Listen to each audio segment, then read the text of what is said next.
I mean, 1, 2, 1, 2, 1, 2. I mean, wow. Y'all did not come to play today.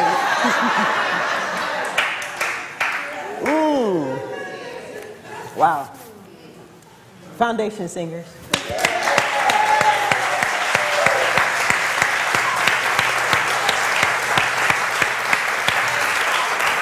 And choir, and the mass choir. Wow. Y'all, I'm all like shaking up, like, wait, where am I? So, we are moving into the month of August, and we have a new theme for the month. This month we are talking about trust, trust, trust. That is our theme for the month. And the spiritual principles that we'll be working with today, and there is copies of the spiritual principles in the back of your seats. If you're interested, you can take them with you. But I'm reading number 5. We believe the ultimate goal of life to be a complete freedom from all discord of every nature, and that this goal is sure to be attained by all. Number 6, we believe in the unity of all life, and that the highest God and the innermost God is one God. We believe that God is personal to all who feel this indwelling presence. And number 11, we believe in our own soul, our own spirit, and our own destiny, for we understand that the life of all is God. So you might have heard it said before, or maybe remember in talking about trust, I said that we trust in God and trust in life and to trust in ourselves. But really, there's only one to trust. For God and life and the self are one, not two. So there is no separation. There's only one God, one life, one self. God is not outside of me. God, as it was stated earlier, is not a being outside of us, but the divine power and presence that resides within us. And so, in that way then, life is not happening to me, or life is not happening to you, but life is happening through you. And life is happening through me. And here then, at the Center of Peace, maybe about a year ago, we voted on taglines, because we didn't have a tagline, we didn't have anything pithy and quick to say that would demonstrate who we are. And so we had a contest. We invited the congregation to come up with a tagline. And so I must admit I was a little upset at first because my tagline didn't win. But the person, and I was going to say kudos to Janice Beasley, because hers won. And the tagline is, discover the life your soul is seeking. And boy, do I love it. Discover the life your soul is seeking. Because we believe that God, the universe, has already given all that there is, all the peace, all the love, all the joy, all the beauty, all that is already is. And therefore, for us then, it becomes a discovery of it. You and I are to discover it as our very lives, flowing through us, in us, and as us. Well, we get to a real understanding that all that there is within us. And so what Reverend Sheila used to say is, she said, and you don't need an outside referral for it. You'll need anybody outside of you to refer you to this, or to go in between, for God and life and self are one.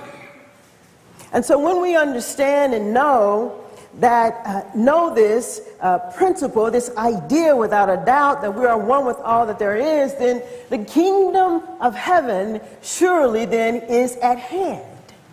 All that there is, and not only for today, but here's the rub, for tomorrow.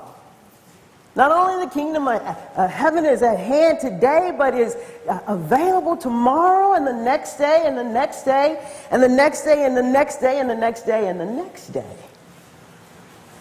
So what that means then is that we've got some letting go to do. If we are to understand that our life is governed by principle and not by opinions and praise. We've got some letting go to do. I'll say it one more time. When we understand that our life is governed by principle, not by opinions or praise. We are here then, in other words, to live an inspired life, to be inspired by the divine power and presence within us and its ideas flowing through us. We are here to live this life, a life free of limitation, a life free where we take action in spite of what's going on right now, in spite of what happened yesterday, in spite of what we think might happen tomorrow. We are here to be inspired from within in spite of. To realize and recognize and embody this idea that our life is governed by principle, not praise or opinion. A life that is full of joy and happiness. As I stated, not just for one day, but tomorrow and the next day and the next day and the next day and the next day and the next day. And although we are all unique and individual expressions of the one, what we have to understand then is that anything one man can do, anything that's ever been done can be done. Anything that one man did, anything that one man has, it can be had and done by all. I'm talking about you and me. So you have to then begin to accept this idea that you are loved. And we say this all the time, that love is all that there is. Because when you accept the idea that you are loved, then that means that you have the ability, the capability, and you are able to think. And because you are able to think, then you can create. Or I should say, then you shall create. If you are a thinker, then that means you are a creator. You and I, one life, remember, God, life, and self. And so we have to remember this idea that our life is governed by principle, not by opinion or praise. We're here then, as I said earlier, to live an inspired life, discovering the soul, discovering the life that our soul is seeking. And so then this becomes more than words when we begin to embody it and embrace it, where it just unlocks our full potential, makes available to us everything that is possible in our minds and in our souls.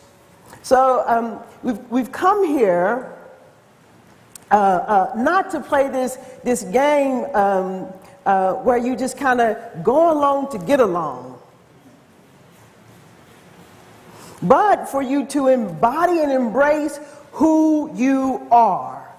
Our theme, trust, trust, trust yourself. Trust yourself. And when I say trust yourself, it has nothing to do about you not trusting others, but it has everything to do with your freedom. This isn't about you not trusting others, but everything to do about your freedom. Like the kids say, it's everything. It's everything. One life, one mind, one power, one presence. God as life, God as me. One, so that you can discover the life that your soul is seeking. And so what I want to do, I want to just read you just a little bit from In Tune with the Infinite by Ralph Waldo Trine. And what he says from chapter 3 in his book, he says, from the great central fact of the universe, in regard to which we have agreed, namely, this spirit of infinite life that is back of all and from which all comes, we are led to inquire as to what is the great central fact in human life. From what has gone before, the question almost answers itself. The great central fact in human life, in your life and in mine, is the coming into a conscious, vital realization of our oneness with this infinite life and the opening of ourselves fully to this divine inflow. This is the central fact in human life. For in this, all else is included, all else follows in its train. In just the degree that we come into a conscious realization of our oneness with the infinite life and open ourselves up to this divine inflow, do we actualize in ourselves the qualities and powers of the infinite life. And what does this mean? It means simply this, that we are recognizing our true identity, that we are bringing our lives into harmony with the same great laws and forces, and so opening ourselves to the same great inspirations as have all the prophets, seers, sages, and saviors in the world's history, all men of truly great and mighty power. For in the degree that we come into this realization and connect ourselves with the infinite source, do we make it possible for the higher powers to play, to work, to manifest through us. We can keep closed this divine inflow to these higher forces and powers through ignorance, as most of us do, and thus hinder or even prevent their manifesting through us. Or we can intentionally close ourselves to their operations and thus deprive ourselves of the powers to which, by the very nature of our being, we are rightful heirs. On the other hand, we can come into so vital a realization of the oneness of our real selves with this infinite life, and can open ourselves so fully to the incoming of this divine inflow, and so to the operation of these higher forces, inspirations, and powers, that we can indeed and in truth become what we may well term God men and God women. And what is a God man or a God woman? One in whom the powers of God are manifesting, though yet a man or a woman. No one can set limitations to a man or a woman for this type, for the only limitations he or she can have are those set by the self. Ignorance is the most potent factor in setting limitations to the majority of mankind. And so the great majority of people continue to live their little, dwarfed, and stunted lives simply by the virtue of the fact that they do not realize the higher life to which they are heirs. They have never as yet come into a knowledge of the real identity of their true selves. Mankind has not yet realized that the real self is one with the life of God. Through its ignorance, it has never yet opened itself to the divine inflow, and so has never made itself a channel through which the infinite powers and forces can manifest. When we know ourselves merely as men and women, we live accordingly and have merely the powers of men and women. When we come into the realization of the fact that we are God men and God women, then again we live accordingly and have all the powers of God men and God women.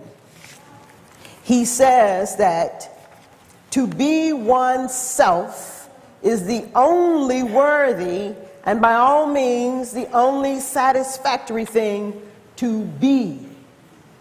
Trust, trust, trust yourself. And so now we are living in a world where things are constantly changing, where we feel sometimes, oftentimes, a sense of not knowing, and that we might otherwise term as chaos, or in a chaotic way, or confusion. And the many ways we have to receive information these days from everybody, the website, and you got Facebook, and you got this, and you got that, and so everybody is an expert. Where it almost feels like, or it almost seems like, life is devouring us. Where life is devouring us. And so in these moments then, and in these times, trust, trust, trust yourself.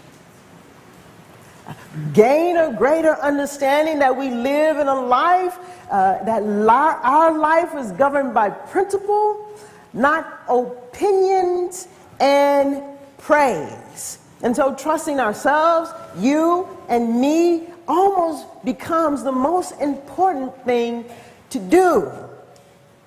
So as I said earlier, then you've got to know who you are. And the world is begging us to ask ourselves then, who am I? Who am I? And for many of us have come to believe that we are who others want us to be. Or we live our lives in such a way that we are living our life according to what others want us to be, and how others want us to do and to express ourselves in our lives. And so we've got to get very clear about who we are. We've got to get clear with ourselves that I'm not what you think I am. I'm not what you think I am. I'm not that. I'm one with the divine power and presence of God. Its thoughts are my thoughts, its words are my words, and its life is my life. I'm one with the divine power and presence of God. And so we've got to let go of that part of us that we are not. You've got to let go of that part of you that you are not, and perhaps never have been. You've got to let go. And everyone is not going to be okay with this. I'm going to go ahead and let you know that right now. Everybody ain't going to like it. But when we understand we live in a world, that our world is governed by principle and not opinions and praise, it don't matter. You see, a principle is absolute. It's the cause of all things. It's the thing that's changeless. Chaos and confusion comes and it goes. But the divine power and presence in me and in you, its thoughts, its words, your life, my life, our God self. And so everybody's not going to be okay with it. It's okay. Because we're not here to live a life based on opinions and praise, but we're here to live an inspired life, to allow the divine power and presence and its grand ideas, its holy ideas to find its way in us, through us, and as us, to express as our very life. And so we have to then get in principle, because principle is the cause of all things, to cause in our life where we begin to trust that the highest God and the innermost God are one. That the highest God and the innermost God are one. That we begin to trust our God self. And as I said earlier, so we can't just go along to get along and calling that happiness. We can't go along to get along and calling it happiness. It's not. Because the more you go along to get along, the more you'll be alone. Separate and apart from your God self. The more you go along to get along, the more you'll be alone. The more this idea of God and life and self will seem to you more and more separate than apart, than one. will seem to you as something foreign and far off, but it's not. God, life, self, one.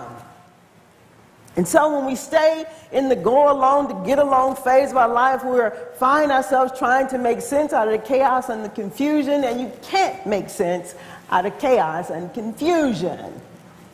You can't make sense out of chaos and confusion and this attempt to try to make sense out of it so that we can call it real.